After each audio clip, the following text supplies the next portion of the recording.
And now we review NXT Deadline, Deadline NE, as we like to say here on the show. 2024, a show that happened on December 7, 2024, from the Minneapolis Armory in Minneapolis, Minnesota. Go figure. Well, look, let's start right off by talking about the overall business of the show. Interesting little situation here, a little thing that I haven't seen much people pick up on. Isn't this strange? According to WrestleTix, I'm recording this on Sunday, so the day after the event, and WrestleTix had an update day of. So on December 7th, WrestleTix had an update. It's not the final update, but nonetheless will give us a good idea of the amount of people who showed up for the big PLE. 1,793 tickets were distributed. The setup for the show, again according to WrestleTix, was for 2,066 people. It's Warren, that's not bad, right? That's pretty good, Warren. What do we do? What's so bad about that, Warren?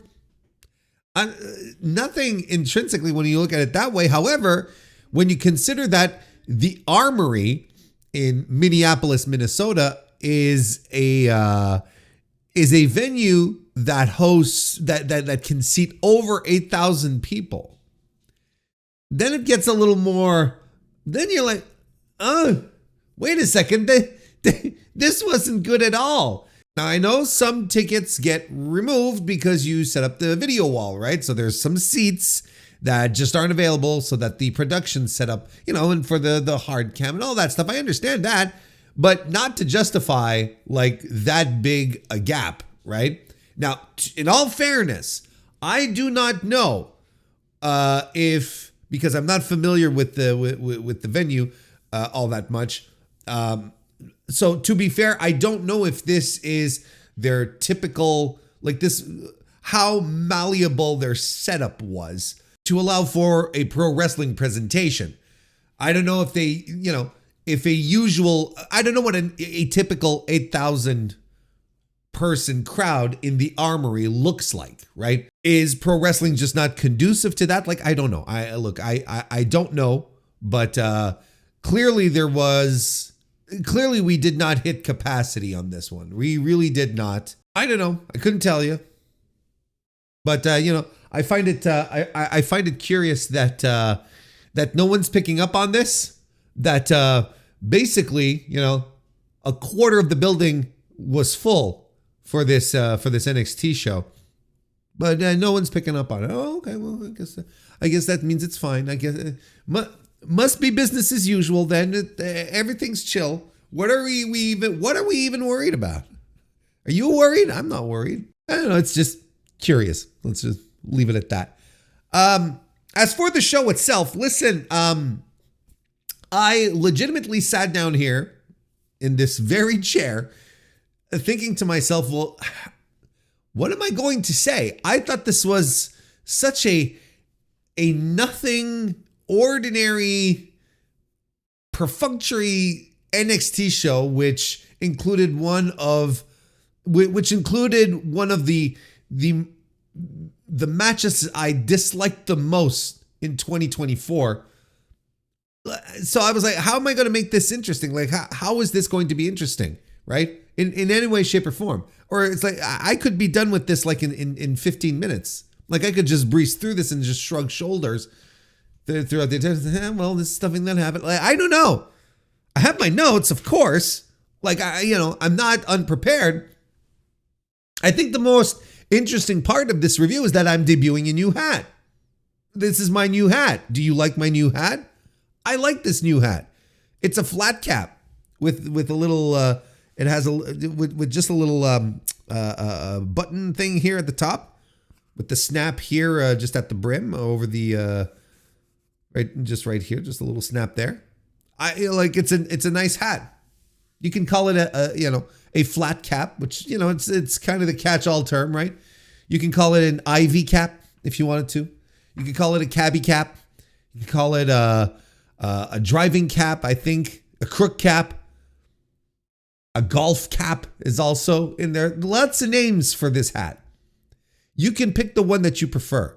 In fact, if you want to leave a comment and tell me what would be your what you would like to call this hat, what would be your nomenclature of preference, I would be more than happy to see what the results are, and go with it, and start referring to the hat as such.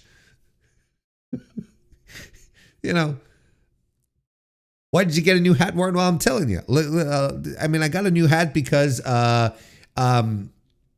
it is the office Christmas party coming up later this week, this upcoming week.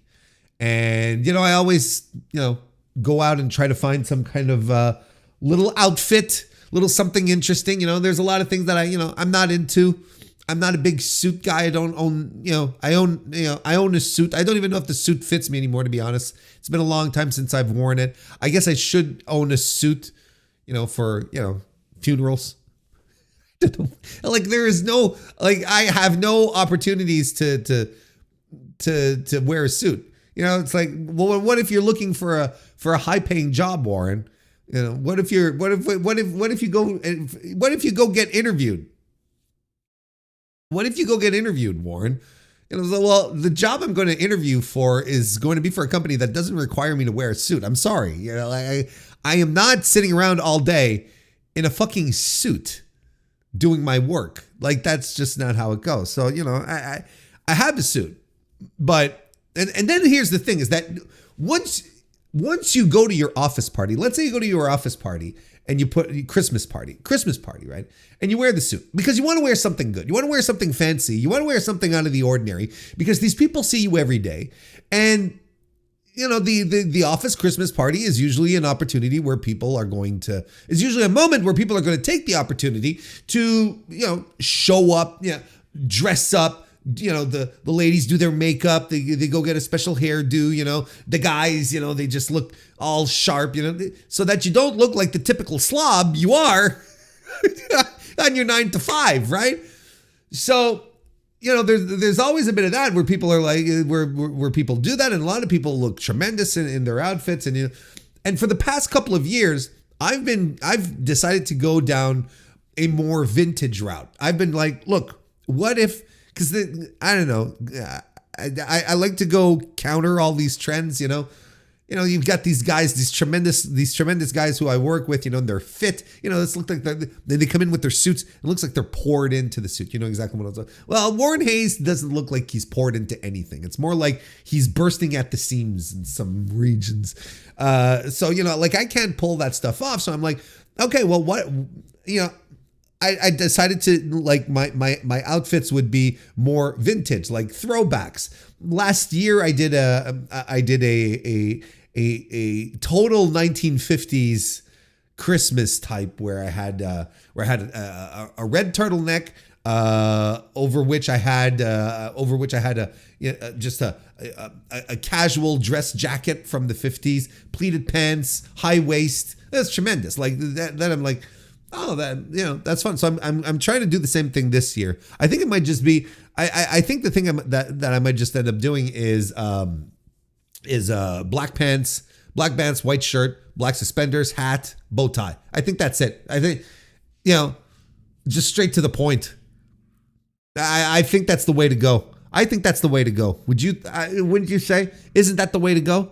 So that's why I got the hat, because I think the hat. See, not a lot of people use hats as a fashion accessory, really, in these types of events. You'll have the watches, the jewelry, but not a lot of people do the hat. And I think the hat is a statement. And not everybody, I understand why it might not be generalized, because not everybody has a hat head. Sometimes when I was looking for hats online, and you look at the dudes that they have modeling for these hats, you're like, you're not doing this hat a service, sir, because you do not have a head that is conducive to hats. You don't have a hat head. But I can wear just about any hat. I think any hat works on my head. I've tried multiple hats. maybe outside of a Stetson, I'd say. I wouldn't know. Like I've never had the opportunity to like really get down with it with a real deal, like big, true to form cowboy hat. So maybe a Stetson, something like that. But hats, caps, like I wear those all the time. Beanies look. I'm a big beanie fan as well. Those work great. I have a hat with flaps that go down over the ears. So that's tremendous. A propeller beanie. I've done one of those in the past. It works out very good. Look, the point is that I think that, I think a lot of people put, I think the easy way to go to your office Christmas party is to like just, the easy way to do it is slap on a shirt, slap on some khakis or something, or, go in a suit. And for dudes, of course, I'm talking about, because for women, it's always more complicated. It is, but it is legitimately more complicated. Like it's a lot more complicated. I think like women have, for these types of Christmas parties, I think they really go all out. And, dresses and hairstyles, like it's much more of a procedure than for us dudes. Then it's like, the dudes, we shave ourselves down a little bit. You put some product in your, on your hands, and then you do one of these with your hair. And then you walk out the door. You're good. Spray on some fucking cologne or whatever. And you're good. You hit the bricks, Whereas for women, it's a lot more invested, Gotta get the hair done. Gotta get some, a lot, nails too, right? Gotta get the hair done. Gotta get the nails done. The dress is usually quite complex as well. Like there's a lot of thought that goes into it. It's not an easy path. We dudes have it pretty easy when it comes to decking out for a Christmas party or any type of formal event. Really, all a guy has to do is put on a tux for evening wear, for an event that requires evening wear. The ladies, they have to. There's a little more work that goes into it. So I can appreciate that. I appreciate that it's a lot easier for us, So therefore, ergo, like you go to your Christmas party, and if you do like a shirt and khakis and a tie, or like I said, a suit, like it's very easy. It's very simple. It's just like, okay, that's the thing. You got to add a little something that's just going to be make it a little extra special, especially when I see the sales guys who are there, right? Who I work with regularly because of the nature of what I do for the company I work for. So I work with the sales team a lot, and they're always like in suits because they're meeting high level customers and so on and so forth. So, so they go to the Christmas party and they have the same suit that they had on like last Tuesday.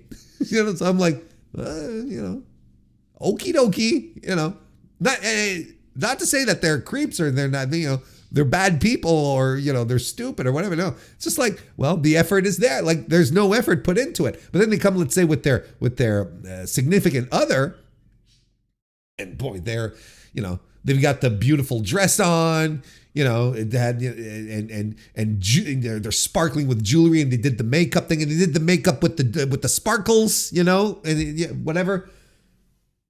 Why am I talking about this? It's all this because I'm excited to be debuting a new hat today. Well, I mean, you got to find your excitement somewhere when you got to sit down and talk about NXT Deadline. Okay, let's just move on to it. Let's just do this again. Let's just not do this again. Let's just move on and get to it so we can close the book on this chapter here. Yeah, like I said, like this is such a nothing show. It's such a nothing show, and I swear, like I don't understand how people find sincere like appreciation of what's of NXT wrestling. Like And there's some people like I know watch a lot of wrestling, and I think they just adjust their expectations, right? I think they just adjust their expectations. And I think my expectations would be different. If this NXT, if this iteration of NXT wasn't presented to me as some big revelatory show where it's like the stars of tomorrow here today and just pushing everything as great, and then the fans parroting that, and then the fans going, yes, this wrestler is great, this wrestler is great, when in fact, because then when you push back on it, when you push back on people saying, let's say Trick Williams is a great pro wrestler, and then you push back saying Trick has a lot of upside, but he's not great yet. He still has some work, but there's some upside to Trick, which is undeniable. And then they get upset when you push back with a nuanced approach. Like, no, I have seen great wrestlers. I watch great pro wrestlers wrestling right now, like great, like truly great. Trick Williams is not a great pro wrestler. Okay, let's just. I wish people would just have the intellectual curiosity to just check out other types of wrestling, or to just back off of their comments or nuance them a little more instead of calling him great. Because again, this doesn't do him or anyone that you call great who is not great or not ready for prime time and you're calling great. It does them a disservice as a pro wrestler, because eventually they will grow, and eventually there's a chance that they might become great. So what do you say, you as a fan, when they are legitimately great and you've been calling them great their entire career? Do you say, I was saying they were great from the get-go? No, that's not what you say. It's like, Kyle Fletcher over on the other side is a good example. This is a kid who started wrestling a few years ago, and everyone would just point at the guy and said, he's got something. He's going to be a star, but the tools are he has all the tools to do it, but it's up to him, right? Even Hiroshi Tanahashi saw it. He said, this kid is special. They all saw it, but the kid can be special and he could have all the tools, but if he doesn't use the tools, he's never going to be something special. And Kyle Fletcher is a tremendous pro wrestler. Do I call him great? No, of course not. Not yet. Which is not to say he can't get there. It's like everything has to be great right now. Everything has to be a 5-star Yelp review. I keep saying Yelp. I don't even know if Yelp is still a thing. I don't even know if people still use Yelp. Do people still use Yelp? Do they still Yelp bomb restaurants that create that put out awful statements on social media or whatever? I don't even know if that's a passe kind of reference anymore. I don't know. When's the last time I used Yelp? I don't even think I ever used Yelp. I was always a Google Maps guy. I still am a Google Maps guy.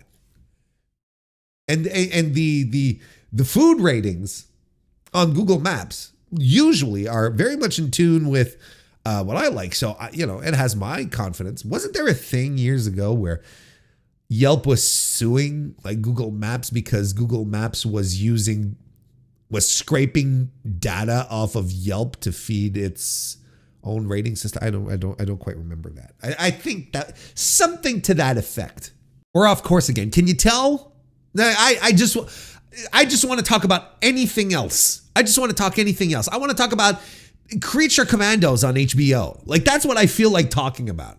Have you watched? Look, I'm gonna take, if you have an HBO Max, look at me. Is Yelp still around? HBO Max. Look at the old man here. Get yourself a Max subscription if you don't, and watch Creature Commandos. It's animation. It's the James Gunn. It's the first entry in the James Gunn era of the DC universe, which I don't give a shit about. I just want to be properly entertained, right? And it's tremendous. It's tremendous. Like, it's legitimately a tremendous show. And I was taken aback at how good it was. Like, this, it's the kind of thing I'm into. Weirdos coming together, subverting the superhero genre kind of thing. I'm like, I'm into that. Like, I'm super into that. But even there, like, I was, it had the basis for me to enjoy it, but it just went above and beyond. Anyway, Creature Commandos. Anyway, NXT Deadline. Yes, so stop saying people are great when they're starting off. No, because that's the thing. Okay, we're circling back to my point now. So the point is that if people say they're great, I push back and I say, look, they're not great yet, but they might because they have such and such quality.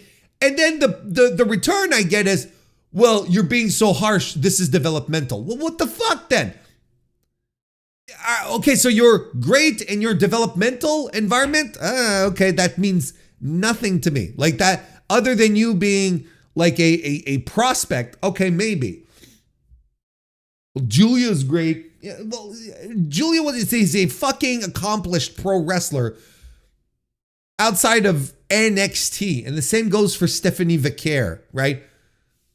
Like, it's developmental or it's not. Pick a fucking lane is what I'm trying to say.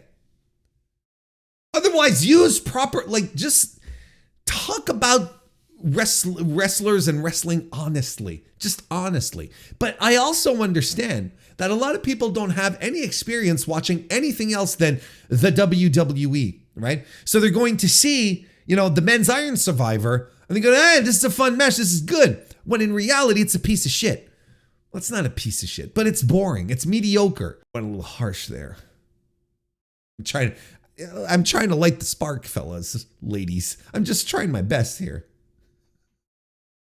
I'm doing whatever I can. Should we just get into it? So now I'll go watch more Creature Commandos. Men's Iron Survivor match, which opened the show. So, okay. So the women are going to be main eventing. Oba Femi, who was not announced for the match, won the match. because NXT, defeating Javon Evans, Ethan Page, Wesley, and Nathan Frazier. Which I always have a tendency to spell Nathan Frazier with an I, Frazier, but there's no I. I got to get that out of my system. Sometimes though, I'm like, why didn't he just keep calling himself Ben Carter? Wasn't it so much simpler when he was Ben Carter? Then there's Frazier, Nathan Frazier, Ben Carter. Isn't that much more to the point? And Ben Carter's a good pro wrestler name. Quite frankly, Ben Carter's a good pro wrestling name, like Glenn Gilberti. Like, I know it's fucking Disco Inferno, but why would you call yourself Disco Inferno? Like, forget the guy, okay? Forget that he's one of the dumbest people on earth, okay? Forget all of that. Forget all the stupid, dopey shit he says, okay? But imagine a wrestler, your actual name is Glenn Gilberti. That is a pro wrestler name. Why didn't you go with that? Why Disco Inferno? Like the absolute antithesis to you ever getting over, to the point that later on when you try to get yourself over, you have to do something cute and you spell it DISQO, right? Wasn't that a disco, right? No, stop. You're trying too hard. Glenn Gilberti, though, he would have tore up the territories. You know what I mean? Like, he would have had, a battle of the Italians in Madison Square Garden, Bruno Sammartino versus Glenn Gilberti. Tell me that wouldn't work. That sounds perfect. So I thought this was mediocre. Oba Femi. Let's just cover the Oba Femi thing. Originally, Carl Fredericks, what's he called? Eddie Thorpe.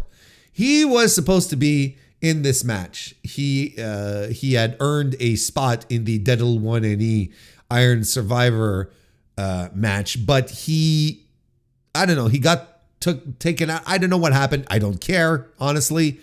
And instead, General Manager Ava, who is the least interesting person in all of wrestling today. This person would not even be remotely working close to this company if it wasn't for the fact that her father is a member of the board of directors of TKO. Is he on the board, or he's on the board, or I don't remember anymore, or he just owns a lot of stock, whatever. And of course, being Dwayne Johnson, right? A couple of years ago, I would lament the fact that WWE would not advertise that they have The Rock's daughter on their roster, right? That Ava Raine could have been called, anything Johnson, right?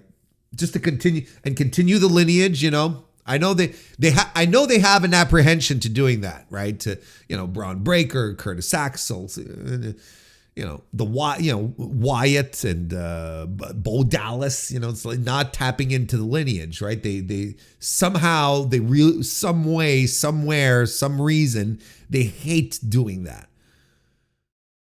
But I was like, this is The Rock's daughter. The Rock is the most successful movie star on planet Earth. Why wouldn't you be advertising the fact that his daughter is here? Well, now maybe I know why. Maybe because it's like, no, she's not good. She's not a good pro wrestler. She's not a good talker. She has anti-charisma. Like she's not interesting. She has librarian levels of charisma. And no disrespect to the librarians, because a lot of librarians are, au contraire, very charismatic and so on and so on. I'm talking about the librarian that all they do is just check out books, right? Check in, check out books. They're at the counter and, and they're scanning them as they arrive. And, not the librarians who actually go out and engage with the community, who do like reading events for children and stuff like that. Not that kind of librarian. I mean, the one who just sticks to their job. The one who just takes the books, and that's it. But, she's pleasant. She smiles. She's thank you, come again, kind of thing. But she's got no outgoing personality, right? That type. She's got librarian energy. And I'm forced to look. She doesn't even know how to look at a camera. Men's Iron Survivor. Yes, show Carl Fredericks, fucking Eddie Thorpe. He got taken out. And then before the show, they did this gimmick. I had this, on background while I was finishing up dinner. I had this on background, so I was sort of listening to it. They had mic stand number 5. I don't remember what it is. Liv Schreiber, right? Saying, I have some breaking news. Ava said she's found the replacement for Eddie Thorpe. And then they're like, okay, who? And then she never answers, right? And, Sam Roberts, who was on the pre-show panel, actually got a little smirk out of me. I see what he's doing here. See, the question was that what everyone was wondering, who is going to replace Carl Fredericks? Eddie Thorpe. And so Eddie Thorpe gets, so then Liv Schreiber says, I talked to Ava and she said she found the replacement. And then she throws it back to studio, back to you. And then, Sam Roberts is there, like, well, who is it? Who? And he starts going off on her saying, why didn't she ask any follow-up questions? What is it? And I'm like, oh my God. Okay, I see what he's doing here. That's actually pretty funny. Like, honestly, that's actually pretty funny. Because she, Liv Schreiber actually did kind of act like wrestling media, where they just ask a question and then they take the answer. But Sam Roberts was like, are you still there? Are you still there? It's like, he's off on this tangent. Like, who's the fifth man? Why didn't you ask her the question? I thought that was pretty funny. I honestly, that I had a little smirk a little. No, I thought that was entertaining. It was a nice little wink. It's okay, you got to be able to laugh at yourself. This match is so fucking slow. Like it's slow. It's so slow, which is weird because early on you have Ethan Page, Javon Evans, and Nathan Frazier in here, who I think broke his nose in this match, by the way. And I'm like, this was the part that I was most looking forward to. These three guys mixing it up, Nathan Frazier just might be one half of my tag team of the year in 2024. Wesley has been doing this for so long. He's a good wrestler. Javon Evans is a legitimate prospect. Didn't have to be WWE ID'd here. Like, this guy's a legitimate prospect.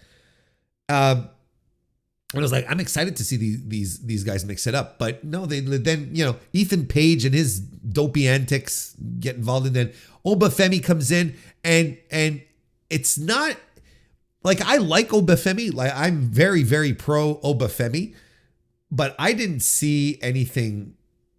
I didn't see the Obafemi magic here. I didn't see the Obafemi.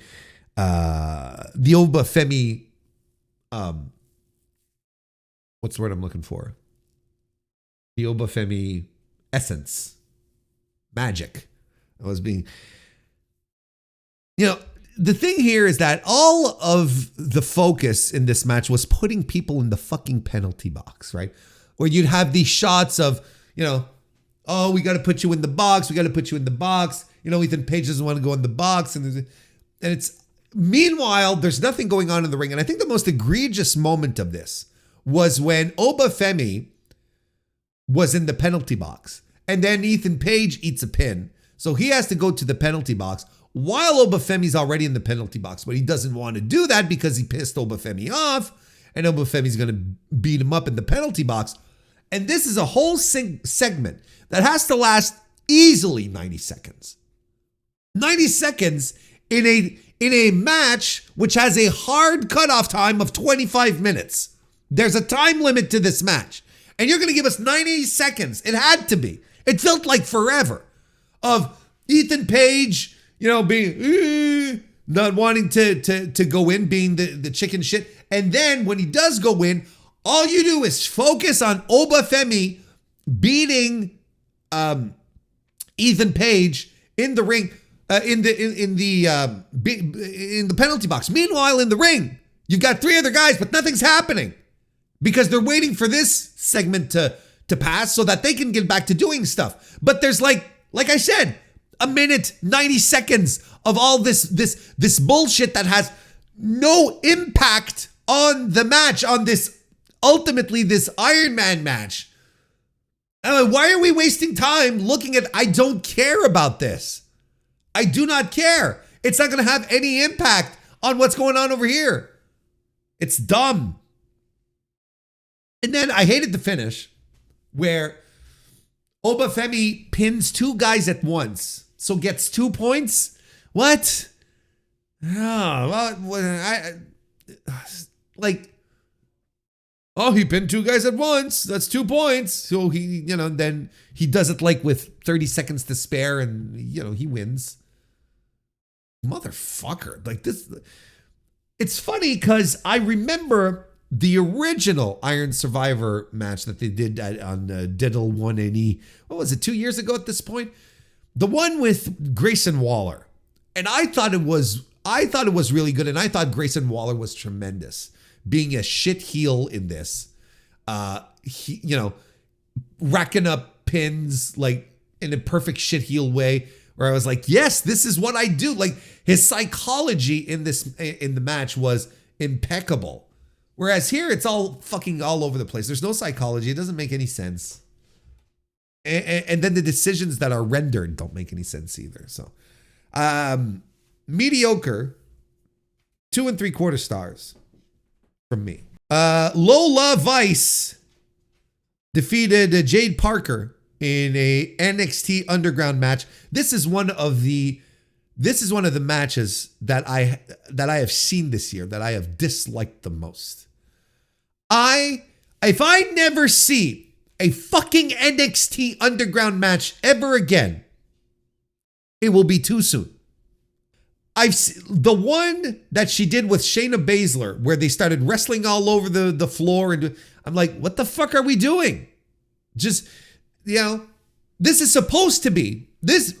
They bill this as this, MMA underground style, no holds barred kind of thing where it's pinfall or submission that's supposed to get the finish, right? But then in this match, we get a strap in this. Jada Parker at some point has a strap in this. I'm like, okay. And then we have the bricks. We'll get to the bricks in a second. Then we have bricks, and I'm like, well, who cares? What? Just make this a fucking no DQ match. Because the essence of what you're supposed to be doing here doesn't work. Is it because the NXT universe doesn't like it? Is that why? Sure. Then just don't put the matches on then if they don't like it. These are not good matches. These are not good matches. Anyone who goes around pretending that this is a good match is someone you probably shouldn't ask any advice. Look, for sure, they don't have proper advice about hats. They probably think like a fez is appropriate attire, right? I'm not saying that fezzes can never be worn. I think there are occasions for fezzes, but would you wear a fez to a funeral? Right? And maybe this person who thinks that Lola Vice and Jada Parker, that person who thinks that was a good match, will probably tell you, yes, please, to a funeral, a fez is entirely acceptable. See?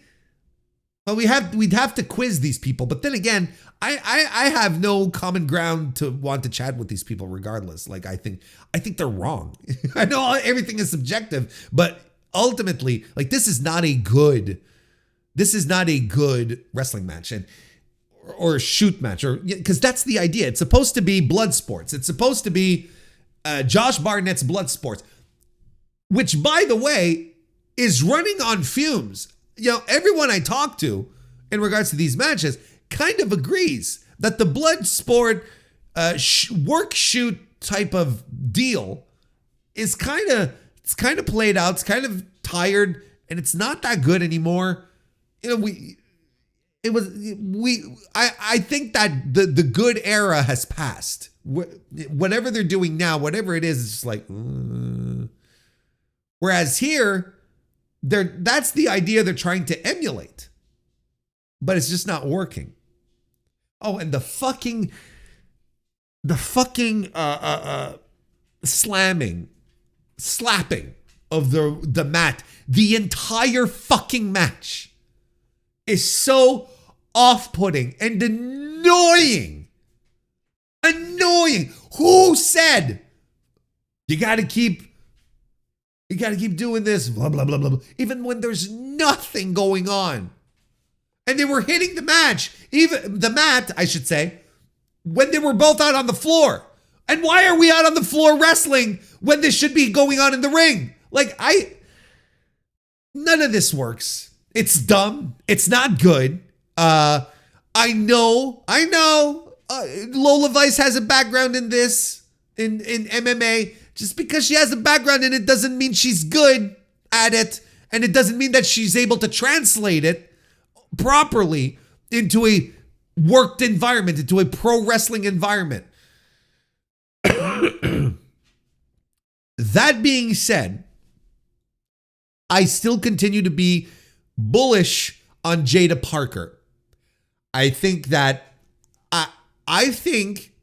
despite the fact that this was convoluted, that the storytelling got in the way with the straps and all this fucking bullshit, I think Jada Parker is better served as a brawler. I think that's what she's best at.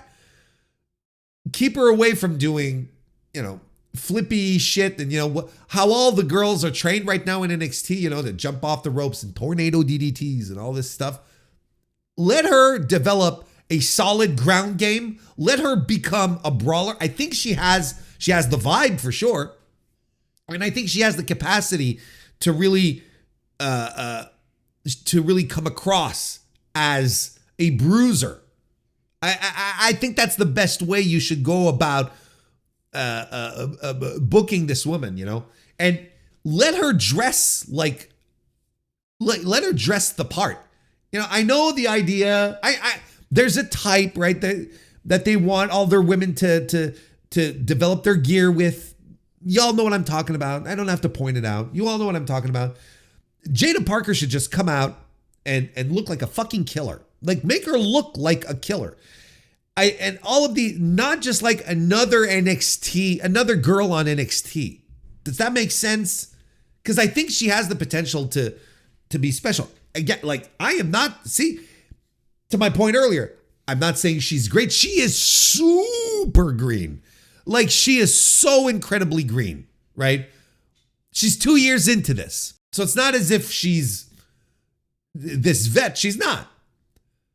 She's 2 years into this. She's super duper green, but you can tell she gets it. There's people in this NIL program that they brought in who just didn't get it, who just don't understand it. There's people who've been called up to the main roster. It still baffles me, who do not get it, who are just bad at this. And because of their look, they're going to get it, they're going to get something. Jada Parker has the potential to really be a standout. I think she has a niche, but she just has to be booked that way. I'm still very bullish on her. She's far from a finished product. She's not great yet. Will she ever be? I don't know. But I think she has a lot of naturals that a lot of these people in NXT, not a lot, but some people in NXT comparatively who came in the same way do not have and probably will never develop. She's got it. She understands stuff. I like her. And the bricks, the bouncy bricks, did you see that? The bouncy bricks. Of course, the safety police will tell you that they prefer to have, rubber bricks being used as opposed to real bricks because they don't want people to get hurt. Well, here's the thing is, like, if you use them properly, the real bricks, you can maintain the illusion that this is, that it's dangerous, but professionals who can use them properly will make sure that the other guy doesn't legitimately get hurt, or girl in this circumstance here. So it's just they don't trust their people. That's all. That's all there is to it. But when I see them drop the bricks and the bricks start bouncing around like they're, like they're a fucking bouncy ball. Like, Jesus Christ. But you see, everything is so phony and contrived and overproduced in NXT. Like, there's nothing organic about NXT. There's never anything organic. They're going to bring in bricks. They're going to tell you the bricks are dangerous. Oh, they cracked it. But it's not even it's a rubber brick. You see it. Like, the brick is bouncing around in the ring when they drop it. Like, come on. Come on. At least make a play to suspend my disbelief. Try. Instead of the fiberglass, not the fiberglass, but the pink insulated ladders that they use, and the soft the soft chairs all of that is, at least try to make me believe. 1 3/4 stars for me for this match. I really didn't like it. I really didn't like this match at all. Axiom and Nathan Frazier defeat the duo of Miles Bourne and Tavion Heights. Miles Bourne, who I like to refer to as a creative wrestler number 3. And these are from the No Quarter Catch crew. So the idea here is, the perpetual miscommunications that exist between Axiom and Nathan Frazier still are not a detriment to them winning matches and holding on to the NXT Tag Team Championships, because they're very good pro wrestlers. And again, in this circumstance here, they play off of that, they win, and once again, Axiom and Nathan Frazier are a highlight of an NXT PLE. Now, was this the best match that I've ever seen between Axiom and Nathan Frazier? No. No, I think their matches with Chase U earlier this year were absolutely phenomenal. Like, really great matches. Good stuff that I was really into. This was fine. It was good. I liked it. I'm not, bouncing around in the room like an NXT brick, but I didn't hate it. I thought it was good. I thought it was good enough. And I thought the final stretch of this was particularly into it. I thought the crowd was dead for most of this match. I thought the crowd was dead for most of this pay-per-view regardless. I don't think this audience was really into the NXT. Out the mud, come out. Shouldn't say it that way, right? Come to the ring then. You can't, out the mud, come out. That's not great. Doesn't sound great. Sounds a little off. Out the mud, come to the ring at some point. I don't know why. I don't know why. But, ultimately, I think it has something to do with, I don't know. It does. Look, Frazier and Axiom are the tag team champions. So maybe they're just coming out to posture. Whatever. It doesn't matter. The crowd is dead anyway for this match. Like I said, very heatless. A lot of heatless matches on this show. A lot of heatless matches. The Iron Survivor match. The NXT Underground match for sure. Even Trick and Ridge Holland, heatless. And this was built to have heat, but it ended up having, we'll get to that in a second. They pop for the spots. They get into it for the spots. Otherwise, it's the murmur throughout. But when they do the big spots throughout the show, you get the big spot, then the crowd comes alive. And in this match, there's actually a tremendous spot where Tavion Heights belly to bellies, I think it's Nathan Frazier over the top rope, and Frazier then falls to the floor on the out the mud fellows. I thought that was tremendous. And you know what? Here's the thing.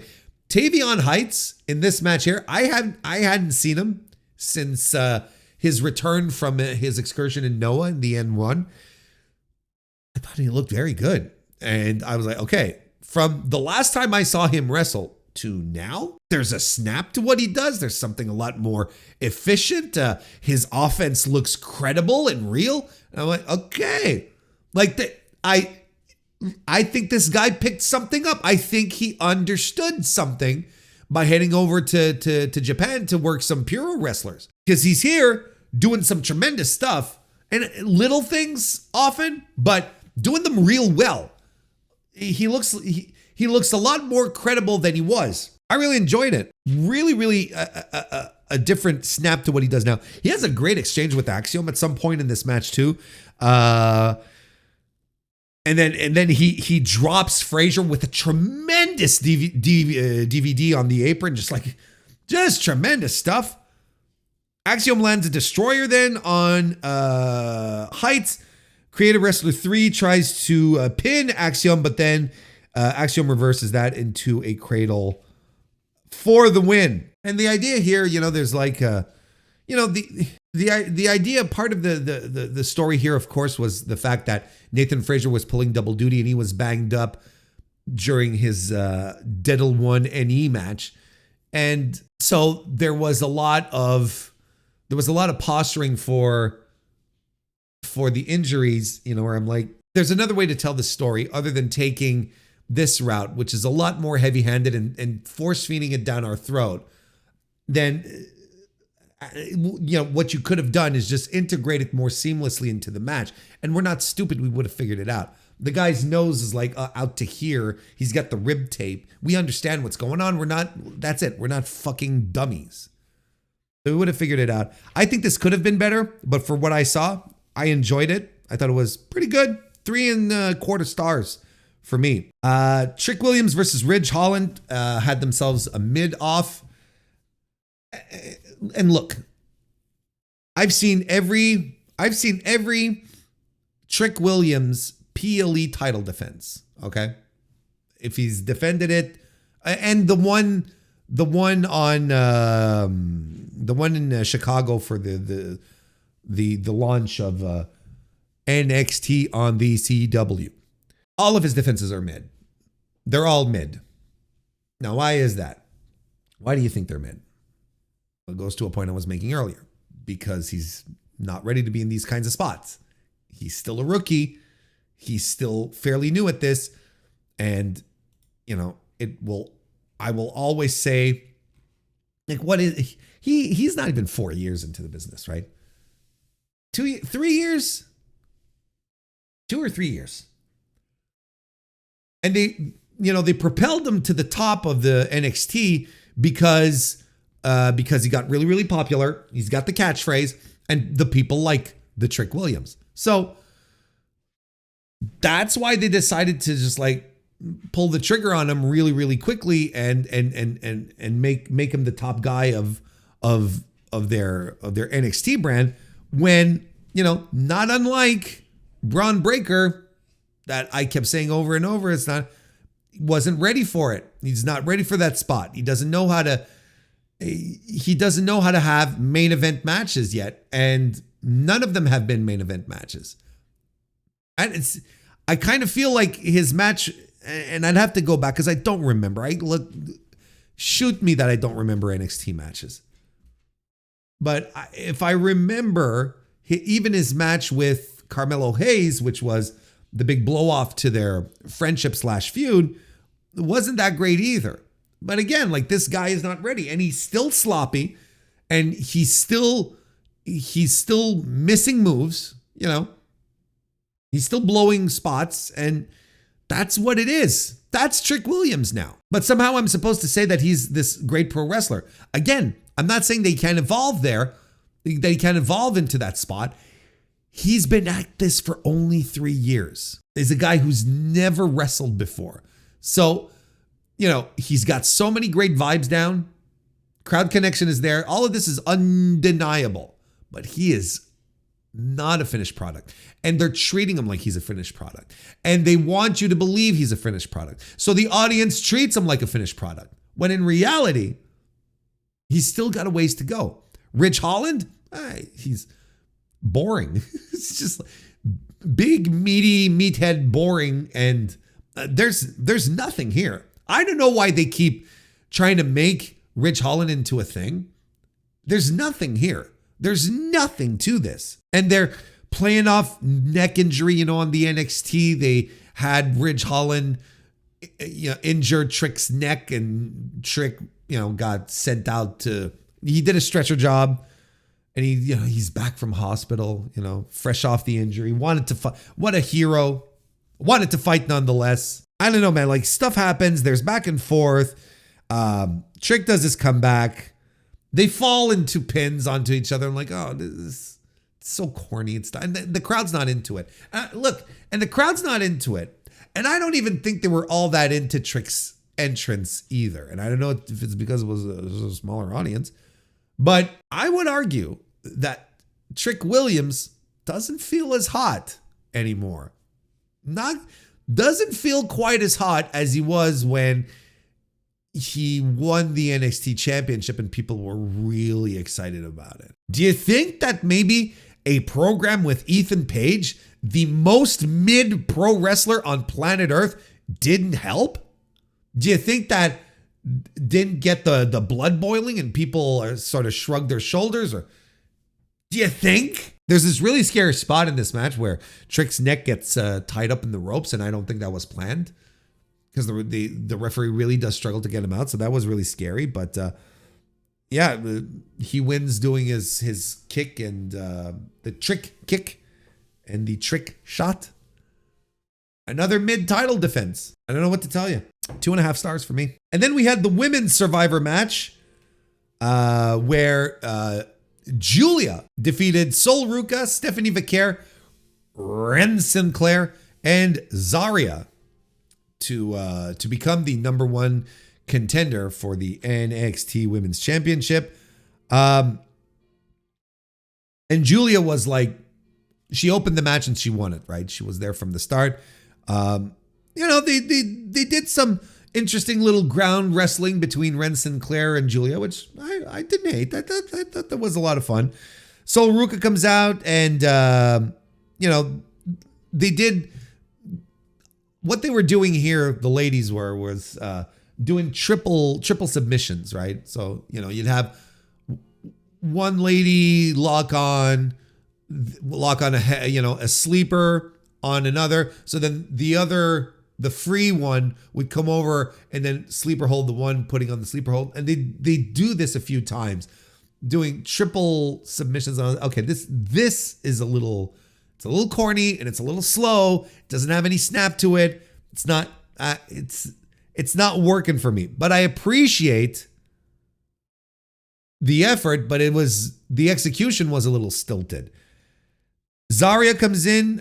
She gets powerbombed through the commentary table because she's a force to be reckoned with. Basically, they treat her like Kane in old Royal Rumbles, right? Or the Big Show. They try to get rid of her early on. There were some impressive moves here. Sol Ruca does the handstand moonsault, like the not a cartwheel, but backflips. That's not even a handstand. Backflips into a moonsault to the floor, which I thought was tremendous.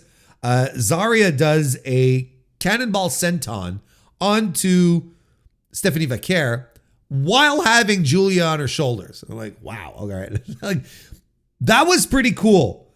They're teasing Stephanie Vaquer and Julia a lot. You know, they come to blows during the match, pulling at each other's hair, very, you know, Joshi style. You don't see much of that in NXT, right? And I was like, okay, like there's some, you know, when the Joshi girls, like they start yanking at each other's hair, you know, pulling the head back. There's something vicious about that, you know? And that's what they were doing, both Vaquer and Julia. And you don't see that in NXT. No one tugs at the hair. No one ever tugs at the hair. So I was like, not bad. They all drop each other with power moves, and then there's 4 women tied at 1 for the last few minutes. And there's a last ditch effort for pins. Julia eventually lands a pin on Stephanie Vaquer, and she's able to maintain her lead for the last few seconds, despite Vaquer doing her best to try and roll up for a pin. She too little, too late. Ref calls, well, not ref, but the bell rings, right? Because there's sirens. You have to do sirens. But the bell rings, match is over, and Vaquer's like, and Julia wins. I like this much better than the men's Diddle one, not the Iron Survivor match. I give it 3 1/4 star, but then again, like there's nothing that resonates to the point where I'm like, this is so great. It was good. I enjoyed it, and that's pretty much it. I do have to point out at the end, Julia, she won the Iron Survivor match.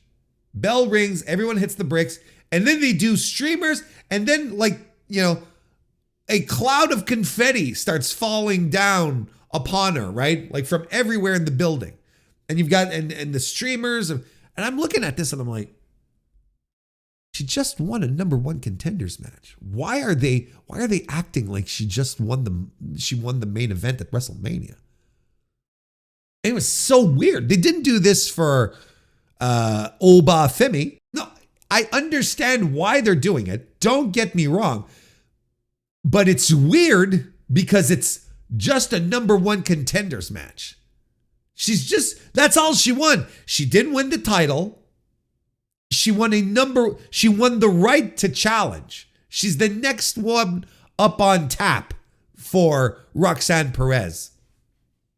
And they're doing the huge celebration, like Lex Luger style. Where it's, you know what I'm talking about? Just a baffling finish. I was like, why are they doing this? What is this? She won a #1 contenders match. Who cares? Oh, this promotion, I'll tell you. That was WWE Deadline NXT. Absolutely skipped the show. There's no reason to watch it. I didn't think it was was it as bad as the other PLE? So the last pay-per-view would be PLE would be Halloween Havoc over in October, right? And I really didn't like that show because I thought it was infinitely dumb and boring. And I still think Halloween Havoc this year is a worse show than Deadline 1NE. I think Deadline 1NE has I think it has at least 2 matches that are better than a lot of stuff that happened on Halloween Havoc, because I'm looking over my Halloween Havoc notes. Right, Tony D'Angelo, Nova Femi, which was not good. Andre Chase versus Ridge Holland, the ambulance match, which was terrible. Another Trick Williams, Ethan Page mid-off. Kelani Jordan versus the Fatal Influence. Like, all this stuff stunk. Like, it wasn't good. It just was not good. Here you do have a couple of saving graces. I think the Women's Survivor match was pretty good. I thought the tag team match was pretty good. But you see, to compensate, you have one of the worst matches you'll see all year in that I saw all year in the Lola Vice Jada Parker mess. So I if we're rating from beneath, then yes, this is better, but not by much. Anyway, hope you enjoyed this review of NXT Deadline 1E 2024.